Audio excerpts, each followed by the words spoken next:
बिस्मिल्लाहिर्रहमानिर्रहीम। अस्सलाम वालेकुम। मैं हूँ समरीन और आप देख रहे हैं समरीन इन द किचन। जी, आज मैं आप लोगों के साथ जो नाश्ते की रेसिपी लेके आई हूँ, इसे बनाने के लिए ना तो हमें मैदे की ज़रूरत है, ना ही अंडे की, ना सूजी की और ना ही आलूओं की ज़रूरत है। इसकी स्टफिंग हम बहुत ही मज़े की रेडी करेंगे, वो भी किचन में मौजूद सिर्फ़ और सिर्फ 2 या 3 चीज़ों। और ये नाश्ता बहुत टाइम तक एकदम सॉफ्ट रहता है। चलें जी, इसे बनाना स्टार्ट करते हैं। इस नाश्ते को हम बनाएंगे गेहूं के आटे से, चिक्की के आटे से और सिर्फ 1 कप आटे से हम माशाल्लाह 4 लोगों का नाश्ता बना के तैयार करेंगे। जी, आटे को डाल लिया है मैंने एक अदद साफ़ सुथरे बाउल में। अब हम इसमें नमक ऐड करेंगे आधी चाय का चम्मच इसमें मैंने ऐड की है कश्मीरी लाल मिर्च। इसकी जगह पे आप नॉर्मल लाल मिर्च भी ऐड कर सकते हैं, लेकिन इससे कलर बहुत अच्छा आएगा। चुटकी भर इसमें मैंने अजवाइन ऐड की है और साथ में 1 टेबल स्पून इसमें मैंने ऐड किया है कुकिंग ऑयल। ऑयल ही ऐड करना है। अच्छा जी, अब हम इसे अच्छे से मिक्स कर लेंगे और इसे हम गूंद लेंगे, इसका आटा लगा लेंगे। रूम टेम्परेचर ही हमने इसमें पानी ऐड करना है और थोड़ा थोड़ा करके ऐड करना है, एकदम से सारा नहीं अंडेल देना। और हमने ना मीडियम सॉफ्ट सी इसकी ना डो रेडी करनी है, जिस तरह हम नॉर्मल आटा लगाते हैं चपाती के लिए, बिल्कुल वैसे ही। ना तो बहुत ज़्यादा पतला रखना है, ना बहुत ज़्यादा हार्ड रखना है। और इसे हमने नीट कर लिया है 4 से 5 मिनट अच्छे से। और इसके सरफेस पे हम ऑयल लगाएंगे ताकि पपड़े वगैरह खुश्की ना आए और इसे कवर करेंगे, रेस्ट देंगे 10 से 15 मिनट के लिए। चलें जी, इसकी मज़ेदार सी फिलिंग रेडी कर लेते हैं। उसके लिए चंद इंग्रेडिएंट्स मैंने लिए हैं। प्याज लिया है एक बड़े साइज़ का, 1 शिमला मिर्च है, 2 अदद मैंने हरा प्याज लिया है और साथ में 1 अदद हरी मिर्च। अच्छा, इन वेजेस की हमने कटिंग कैसे करनी है ये आपको मैं थोड़ा सा दिखा दूँ। अच्छा, प्याज को इस तरह से हमने स्लाइसेस ब्रिक स्लाइसेस में कट कर लेना है। अच्छा, इस नाश्ते को बनाने के लिए ना आपको सिर्फ़ और सिर्फ 10 मिनट लगेंगे, बहुत ज़्यादा टाइम रिक्वायर्ड नहीं है। 10 मिनट में आप इस मज़ेदार से नाश्ते को बना के तैयार कर सकते हैं, जो कि एकदम बहुत हेल्दी भी है। अच्छा, शिमला मिर्च मैं आधी इस्तेमाल कर रही हूँ। इस तरह से इसे हमने बारीक चॉप कर लेना है, ज़रूर ऐड कीजिएगा, इससे बहुत करारा सा फ्लेवर मिलेगा हमें। ये इसकी फिलिंग रेडी करने के लिए फ्राई पैन में हम कुकिंग ऑयल ऐड करेंगे, वेजिटेबल ऑयल तकरीबन 2 चम्मच, 2 छोटी चम्मच चाय वाली। और अब हम इसमें स्लाइसिस में कटे हुए प्याज ऐड कर लेंगे। अच्छा जी, ये जो ब्रेकफास्ट है, एक तो जल्दी बन जाता है, दूसरा हेल्दी भी है और तीसरा ये लो बजट भी है। आप लोगों की जेब पे बिल्कुल भी भारी नहीं पड़ेगा ये। और इसके अलावा लंच बॉक्स के लिए ये एकदम आइडियल रेसिपी है, क्योंकि ये जो नाश्ता है ना काफ़ी टाइम तक बिल्कुल फ्रेश रहता है, सॉफ्ट रहता है, बिल्कुल हार्ड नहीं होगा और बहुत मज़े का बनेगा। इंशाल्लाह आपको बहुत पसंद आएगा। अच्छा जी, प्याज थोड़े से ट्रांसपेरेंट होंगे तो इसमें मैंने शिमला मिर्च ऐड कर ली। नमक ऐड करेंगे हम इसमें अपने टेस्ट के मुताबिक, आधी चम्मच ऐड किया मैंने। और जो हरी मिर्च थी एक, उसे बिल्कुल बारीक चॉप करके ऐड कर रही हूँ। अगर बच्चों के लिए बना रहे हैं तो ये आप स्किप कर सकते हैं। अच्छा जी, अब हम इसमें हल्दी पाउडर ऐड करेंगे तकरीबन चौथाई चाय का चम्मच और साथ में लाल मिर्च ऐड की है मैंने तकरीबन आधी चाय का चम्मच। ये आपने अपने टेस्ट के मुताबिक देख लेना है कितना तीखा खाना है आपने। अच्छा जी, अब हम इसमें ऐड करेंगे दरदरा कुटा हुआ सूखा धनिया और दरदरा कुटा हुआ सफ़ेद जीरा आधी आधी चम्मच। और फ्लेवर के लिए, खटास के लिए इसमें मैं चाट मसाला ऐड कर रही हूँ आधी चाय का चम्मच। लेमन भी आप लोग ऐड कर सकते हैं। और बारीक कटा हुआ हरा लहसुन इसमें हम ऐड कर देंगे तकरीबन 2 खाने के चम्मच। और जी, साथ ही इसमें मैं ऐड कर रही हूँ बेसन, 2 खाने के चम्मच भर के मैंने बेसन जिसे मैंने छान लिया था और इसके बाद इसमें हमने ऐड कर लेना है। इससे फ्लेवर भी अच्छा आएगा और अच्छी सी इसे बाइंडिंग भी मिल जाएगी।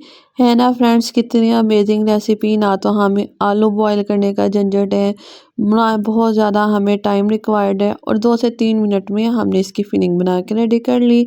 अच्छा जी, इसे मैं निकाल लूँगी एक अदद खुले बाउल में ताकि थोड़ा ठंडा हो जाए। ठंडा होने के बाद ही इसे हम स्टफ़ करेंगे। जी फ्रेंड्स, लग रही है ना कितनी डिलीशियस, एकदम मुंह में पानी भर आने वाली। अच्छा जी, इसे रख देते हैं साइड पे ताकि ये थोड़ा ठंडा हो जाए। नेक्स्ट स्टेप कर लेते हैं। जी, आटे को अच्छी सी रेस्ट आ गई है, मैं दोबारा से इसे एक मुक्की लगा लूँगी ताकि हमारा नाश्ता एकदम सॉफ्ट और क्रिस्पी सा मज़े का बन के रेडी हो। अच्छा जी, इसे निकाल लेंगे हम वर्किंग टेबल पे और इसे हम डिवाइड कर लेंगे 4 बराबर हिस्सों में। बेसिकली इस एक कप मैदे से हम 4 पराठे रेडी कर रहे हैं। तो हमने 4 बराबर साइज़ के पेड़े लुइयाँ बना के इसकी रेडी कर लेनी है। बाज़ औक़ात ऐसा होता है कि घर में सालन नहीं होता, तो आप इस तरह से इस रेसिपी को ट्राई कर सकते हैं, जिसके साथ आपको सालन की ज़रूरत बिल्कुल भी नहीं पड़ेगी। बहुत लो बजट रेसिपी है लेकिन बनती बहुत टेस्टी है। जी फ्रेंड्स, इसी तरह हमने 4 बराबर साइज़ के पेड़े बना के रेडी कर लिए। नेक्स्ट हमने इसकी स्टफिंग कैसे करनी है ज़रा ध्यान से देखिएगा। ये पेड़ा सबसे पहले वाला हम उठाएंगे और इसे हमने इस तरह से बेल लेना है, बहुत ज़्यादा नहीं बेलना। मीडियम साइज़ की इसके हमने रोटी बेल के रेडी कर लेनी है। और इसके जो किनारे हैं ना एजेस, उसको हमने थोड़ा पतला बेलना है क्योंकि इसकी हम स्टफिंग करेंगे जिस तरह से हम कचौरियों की करते हैं। जी ये स्टफिंग जो है ना, इसको आपने डिवाइड कर लेना है 4 बराबर हिस्सों में। इस तरह से आप लोगों के लिए आसानी रहेगी। जी फर्स्ट वाला पार्ट मैंने उठाया फिलिंग का, वो इसमें मैंने ऐड कर लिया। जी इसे हमने पैक कैसे करना है ज़रा ध्यान से देख लें। बस इस तरह से हमने थोड़ा थोड़ी सी रोटी को उठाते चले जाना है, चुनट्स डालते चले जाने हैं जिस तरह आप प्लेट्स डालते हैं, और ये खुद ब खुद सील सी हो जाएगी, पेड़े की शक्ल में आ जाएगी। और इसे ऊपर से हमने इस तरह अच्छे से बंद कर लेना है ताकि फिलिंग जो है वो बाहर ना निकले। बहुत आसान तरीका मैंने आप लोगों के साथ शेयर किया है। इवन के जो बिगनर्स बच्चे हैं वो भी आसानी के साथ इस रेसिपी को ट्राई कर सकती हैं। अच्छा जी, सारे पेड़े मैंने स्टफ़ कर लिए थे। पहले वाले को हम उठाएंगे, हल्का सा फ्लोर डस्ट करेंगे और इस पे हमने बहुत ज़्यादा प्रेशर नहीं देना। बेलन की मदद से बिल्कुल हल्के हाथ से हमने इसे बेल लेना है। बहुत अच्छे से, बहुत आसानी से ये मिल जाएगा। और इस रेसिपी में आपको स्टफिंग बाहर निकलने की भी टेंशन बिल्कुल भी नहीं है, कोई प्रॉब्लम नहीं आएगी आपको। अच्छा जी, एक पराठा मैंने बेल के रेडी कर लिया है। फ्राई पैन में हम घी डालेंगे। मैं असली देसी घी इस्तेमाल कर रही हूँ, आपको ये सा भी घी डाल लीजिएगा या वेजिटेबल ऑयल डाल लीजिएगा, तकरीबन 1 टेबल स्पून। और मीडियम टू लो फ्लेम पे आप इसे सेक लीजिएगा। मैं यहाँ पे हॉट प्लेट पे बना रही हूँ। एक साइड से 2 मिनट के लिए हम इसे कुक करेंगे बहुत अच्छा सा। जब ये पराठा कुक हो जाए, बहुत खूबसूरत सा इस पे कलर आ जाए, तो इसकी साइड हम चेंज कर लेंगे। जी, पराठे को हमने तकरीबन 3 से 4 मिनट के लिए मस्ट फ्राई करना है या कुक करना है, ताकि ये बहुत अच्छे से कुक हो जाए और इस पर बहुत खूबसूरत सा गोल्डन ब्राउन सा कलर भी आ जाए। और लीजिए जनाब, हमारा मुंह में पानी भर आने वाला टेम्पटिंग सा ब्रेकफास्ट पराठा रेडी है। जी इसे निकाल लेंगे हम सर्विंग प्लेट्स में, और इसे मैं सर्व कर रही हूँ यहाँ पे दही के रायते के साथ, अचार के साथ, और साथ में आप गर्मा गर्म चाय का एक कप भी ले सकते हैं। और देखिए जनाब, हमने सिर्फ़ और सिर्फ 1 कप आटे से 4 लोगों का नाश्ता बना के तैयार कर लिया है, वो भी बहुत कम वक्त में। जी, अभी मैं आपको इसे तोड़ के भी चेक करवाऊँगी, अंदर से इसकी फीलिंग कैसे लग रही है और ये खाने में कैसे लग रहा है। जी फ्रेंड्स, तब तक आप ऐसा करें, जल्दी से जाके मेरी वीडियो को लाइक कर दें, प्यारे-प्यारे कमेंट कर दें, और जो लोग मेरे चैनल पे न्यू हैं, मेरे चैनल को सब्सक्राइब ज़रूर कर लिया करें। साथ में मौजूद बेल आइकन को प्रेस करना मत भूला करें। उससे ये होगा कि मेरी आने वाली हर नई वीडियो सबसे पहले आप तक फ्री में पहुँचेगी। जी फ्रेंड, देखिए माशाल्लाह अल्हम्दुलिल्लाह, बाहर से एकदम ये क्रिस्पी हैं, अंदर से बहुत डिलीशियस है, बहुत टेस्टी, एकदम स्पाइसी बन के रेडी हुए हैं। इससे खाने के लिए आपको साथ में किसी भी किस्म के सालन की ज़रूरत नहीं है। आप दही के रायते के साथ सिंपली से एंजॉय कर सकते हैं। नाश्ते में बनाइए, बच्चों को लंच बॉक्स में बना के दे सकते हैं।